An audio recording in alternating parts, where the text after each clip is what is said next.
महीने भर का राशन आता है घर में मगर वो हफ्ते में ख़त्म हो जाता है। हाथ में पूरी तनख्वाह आती है मगर वो कुछ दिन ही चलती है और फिर ख़त्म हो जाती है। कहाँ जाती है पता नहीं चलता। बिल्कुल भी हाथ में बरकत नहीं है, राशन में बरकत नहीं है, घर में परेशानियाँ हैं। घर में जो बहुत ज़्यादा बेबरकतियाँ आने लगती हैं, बेबरकती खानों में, चाहे वो राशन में हो या चाहे वो महीने भर में मिलने वाली तनख्वाह में हो। हाथ से पैसे बिल्कुल उड़ जाते हैं और वो ऐसे खर्च होते हैं कि इंसान बिल्कुल परेशान हो जाता है कि महीना पूरा कैसे गुजारा होगा। तो इन सब चीज़ों के लिए जो बेबरकती है, मैं आप लोग को ऐसी 3 चीज़ें आप लोग को बताऊंगी जो कि आप लोग अपनी ज़िंदगी में शामिल करिएगा। देखिएगा आपका घर बरकतों से भर जाएगा, रहमतों से भर जाएगा। इन 3 कामों को आप अपनी ज़िंदगी में ज़रूर शामिल कर लीजिएगा। देखिएगा आपकी जो तनख्वाह है, अगर चाहे वो थोड़ी ही हो, उसमें इतनी अल्लाह ताला बरकत डाल देंगे और आपके उस तनख्वाह से सारे काम भी होंगे, आप उसमें से बचत भी करेंगी और अपने पास पैसे सेव भी करेंगी। इसी तरह से राशन में भी आपके इतने इंशाअल्लाह ताला बरकत हो जाएगी इन कामों से। आपका महीने भर का राशन इंशाअल्लाह ताला महीने से भी ऊपर चलेगा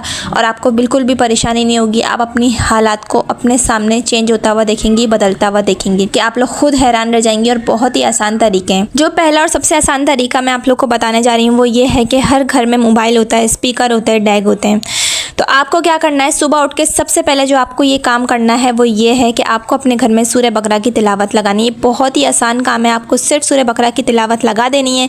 अगर आपके अंदर हिम्मत है तो आप कोशिश करें कि हफ्ते के अंदर आप 2 से 3 मरतबा ज़रूर पढ़ लिया करें। सिर्फ और सिर्फ 1.5 घंटा लगता है सूरह बकरा की तिलावत करने में और ये बहुत कोई मुश्किल काम नहीं है। मगर सबसे आसान काम जो है वो ये है कि आप उसकी तिलावत लगा दिया करें। ये बहुत ही आसान है। आप रोज़ाना सुबह सुबह अपने घर में तिलावत लगा दें। देखिएगा आपके पूरे घर में जब सूरह बकरा की आवाज़ गूंजेगी ना तो आपके घर में रहमतें और बरकतें इंशाअल्लाह ताला नाजिल होंगी। दूसरे नंबर पे जो चीज़ है जो मैं आप लोग को बताऊंगी वो ये है कि आप अपनी ज़िंदगी में इस्तग़फ़ार की कसरत कर लें। चाहे आप काम करें किचन में, चाहे आप चलते फिरते, उठते बैठते, हर काम करते हुए आप कोशिश करें कि इस्तग़फ़ार को अपनी ज़बान पे जारी रखें। इससे क्या होगा, आपकी ज़िंदगी में, पैसों में और आपके राशन में, हर चीज़ में ना बहुत ज़्यादा अल्लाह ताला बरकत डाल देंगे। जो तीसरी बात मैं आप लोग के साथ शेयर करूंगी वो ये है कि रोज़ाना का मामूल बना लें। मगरिब की नमाज के बाद आपको ज़रूर सूरह वाक़िया को पढ़ना है। सूरह वाक़िया पढ़ने से क्या होगा, इंशाअल्लाह ताला आप बहुत ज़्यादा गनी हो जाएंगी। आपके पैसों में, रिस्क में बेइंतहा बरकत शामिल हो जाएगी। ये तीनों चीज़ें, ये तीनों काम जो मैंने आपको बताए हैं ये बहुत ही आसान है। कोई भी मुश्किल काम नहीं है इन तीनों में से। तीनों काम बहुत आसान है। इन तीनों चीज़ों को आप अपनी ज़िंदगी में शामिल कर लें, फिर आप देखिएगा आपकी ज़िंदगी में बहुत ज़्यादा बदलाव आने लगेगा। आपके घर में बरकत होने लग जाएगी। चाहे आपकी थोड़ी ही आमदनी है मगर उसमें अल्लाह ताला ऐसी बरकत डालेंगे कि आपकी उस थोड़ी आमदनी में ही सारे काम भी हो जाएंगे और आप अपनी सेविंग्स भी कर लेंगी, बचत भी कर लेंगी। इसी तरह से राशन का अगर बात हो, अगर आपके पास 1 महीने का राशन है तो आप ये तीनों काम करेंगी तो देखिएगा वो राशन 1 महीने से भी ऊपर चलेगा और आपको उसमें बरकत खुद महसूस होने लगेगी। उसके अलावा मैं आपके साथ काफ़ी सारी बातें एक ऐसी शेयर करूंगी जिसको आपको बिल्कुल अपनी ज़िंदगी में अवॉइड करना है। ऐसे कामों को नहीं करना है जिनकी वजह से आपकी ज़िंदगी में बेबरकती आती है। सबसे पहले चीज़ ये है कि आप कोशिश करें कि मगरिब का वक्त जैसे ही हो, अक्सर घरों में ऐसा होता है कि मगरिब का वक्त हो रहा होता है, बच्चे छत पे खेल रहे होते हैं, बच्चे बाहर खेल रहे होते हैं।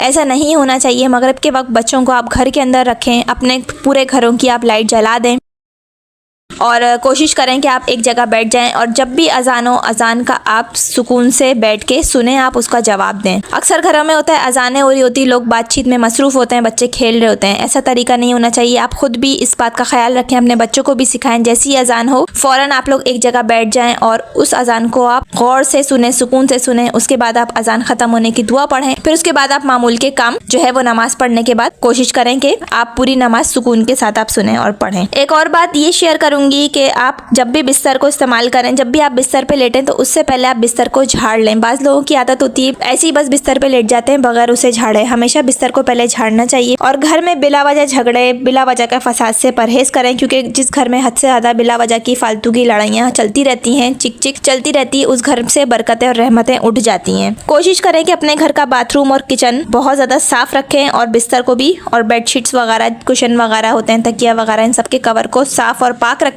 कोशिश करें आपके जो पहनने वाले कपड़े हैं रोज़मर्रा के वो भी पाक साफ़ रहें। घर को भी साफ़ सुथरा रखें। वॉशरूम बाथरूम को भी खुसूसन साफ़ रखें, क्योंकि ये दोनों जगहें बहुत ज़्यादा दिन में इस्तेमाल होती हैं। घर वाले अफराद जो हैं वो इनको बहुत ज़्यादा इस्तेमाल करते हैं इन दोनों जगहों को। पूरे घर को बहुत ज़्यादा आप साफ़ रखें। कोशिश करेंगे ख़ुद भी आप साफ़ सुथरे रहें और बच्चों को भी साफ़ सुथरा रखें। हर जगह घर में गंदे कपड़े पड़े होना ये बिल्कुल भी अच्छी बात नहीं है। गंदे कपड़ों को आप एक लॉन्ड्री बास्केट बनाइए, उसमें आप मखसूस जो है बच्चों को आप समझा दें कि जब भी कोई कपड़े गंदे हों या नहाने के लिए जाएँ तो कोशिश करें कि नहाने के लिए आप गंदे कपड़ों को ज़्यादातर लोग क्या करते हैं, वॉशरूम के पीछे टांग देते हैं।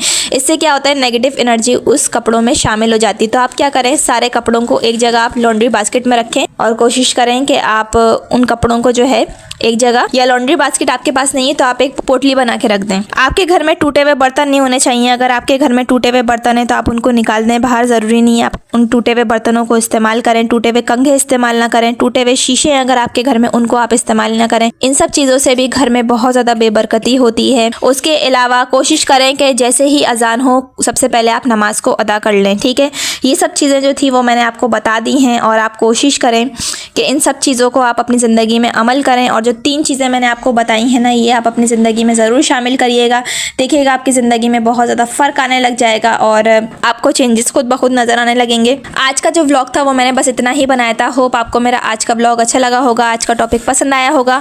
मुझे कमेंट करके ज़रूर बताइएगा कि आपको मेरा आज का व्लॉग कैसा लगा। आई होप कि आपने मेरे व्लॉग से काफ़ी सारी चीज़ें सीखी होंगी, आपको मेरी काफ़ी सारी बातें समझ आई होंगी, आपको मेरी आज की सारी बातें समझ आई होंगी, आपने मेरे आज के व्लॉग से काफ़ी कुछ सीखा होगा।